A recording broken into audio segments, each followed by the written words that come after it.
traveled around Mactan? Today, join us as we explore and introduce you to their brief history and the stories as we go to Santo Niño de Cebu Mactan Parish and to two more beautiful spots here in Mactan.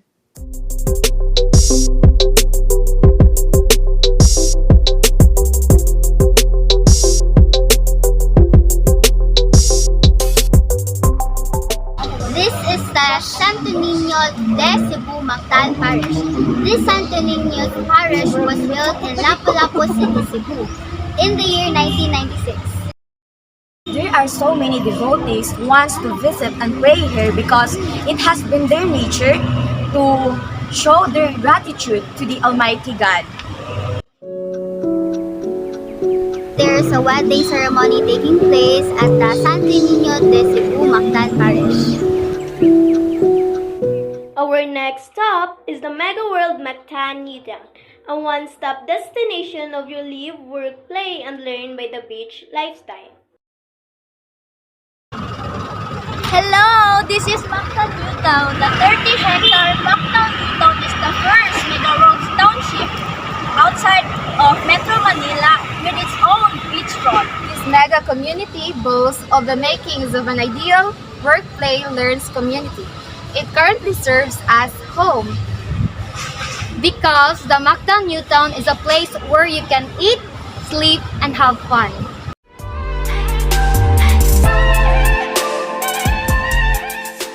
With its Instagram-worthy environment and many retail shops, Mactan Newtown have hotels, McDo, and this pretty dolphin. And also, there is a school named the Newtown School of Excellence.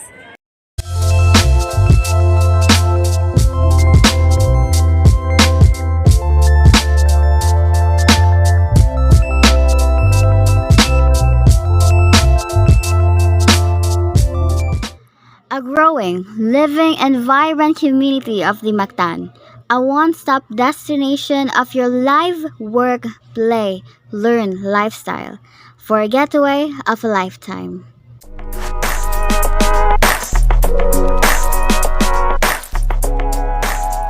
Our final stop is the Mactan Shrine, an improbable site of one of the defining moments in the Philippines' history.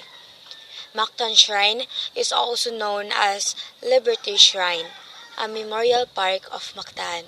As to Mactan Shrine, being the province's most famous landmarks, we, Group 1, will introduce you to the monuments of Mactan Shrine.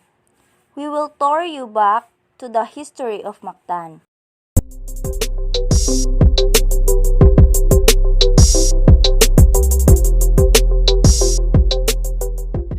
The park that commemorates the Battle of Mactan in 1521, Which was between the Spanish Armada led by Ferdinand Magellan and the local tribes led by Lapu-Lapu who resisted the invasion. Well, today, let us take you with our vlog on the Memorial Park on the island of Mactan in the Lapu-Lapu City, Cebu, Philippines. We are here in Mactan Shrine, a popular heritage site of Lapu-Lapu City, Cebu, which holds the famous expedition led by Ferdinand Magellan, who was the first to circumnavigate the world. Upon entering the complex, the first thing that we saw from the entrance is the Magellan Monument. The construction of this monument was in 1866. This memorial tower, a 30 meters high obelisk where we can see that is currently fragmented because the pointy part broke off. It is made of coral. Magellan's name is written on one side of the monument, which is in Spanish, Hernando de Magallanes. On the second side, Gloria Hispano, as which means Spanish glory. On the third side, siendo Gobernador Don Miguel Cruz, the first Spanish governor during that time. On the fourth side of the structure, Reinando Isabel II can be read, which means Relia of Isabel II, the Queen of Spain at that time. This memorial tower was made in honor of the famous Portuguese explorer Ferdinand Magellan or Fernando de Magallanes, whose expedition is the first recorded circumnavigation of the world. It is believed that the shrine was made in the area where Ferdinand Magellan died during the battle. This structure illustrates who Fernando Magellan is. He is born in Portugal, first served in the Portuguese Navy in Africa and Southeast Asia. Proposed to Carlos I, King of Spain, the Maluku were known of the origin of spices, today in Indonesia. Fernando Magallanes introduced Christianity in the Philippines, given the image of Saint Nino to Rahumabon wife, and so on. On the other hand, one of the leaders of Mactan didn't recognize him. Mactan was attacked and he died there. His expedition circled the world for the first time. The Lapu-Lapu Shrine is a majestic 20-meter bronze statue depicting a warrior Lapu-Lapu holding broadsword and wooden shield. Lapu-Lapu is the ruler of Mactan Island who stood up against the Spanish colonizers, who are demanding taxes and submission to their government. Hi guys! In this moment, I will tour you in the Mactan Shrine. The first thing we saw upon entering Mactan is the Magellan's Monument, where currently lots of teens here practicing dancing.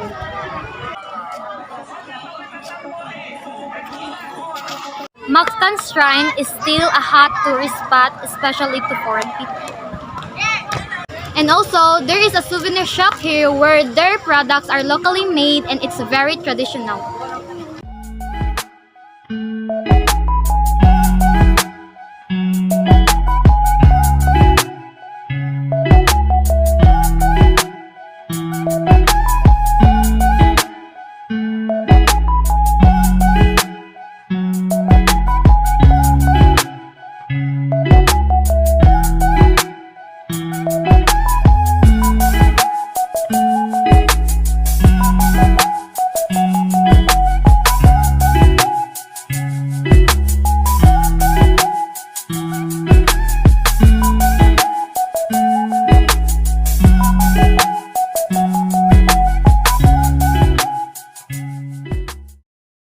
Depicts the Battle of Mactan, or in Cebuano, Gubat sa Mactan.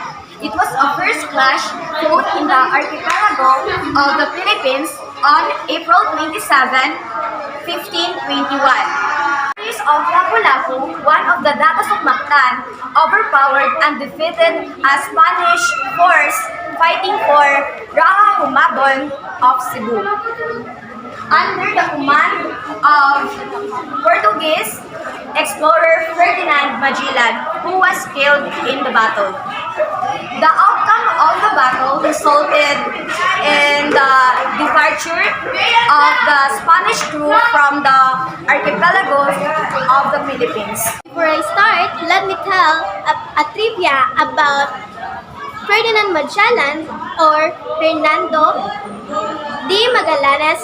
That one of Magellan's ship was named Victoria and was under the command of Juan Sebastian Elcano, was sailed on Cebu on May 1, 1521 and anchored at Sanlúcar de Maravida on September 6, 1522, thus completing the first circumnavigation of the Earth. As you can see, this is where Ferdinand Magellan was killed by a poison arrow during a skirmish battle on the island of Mactan in what it is now the Philippines.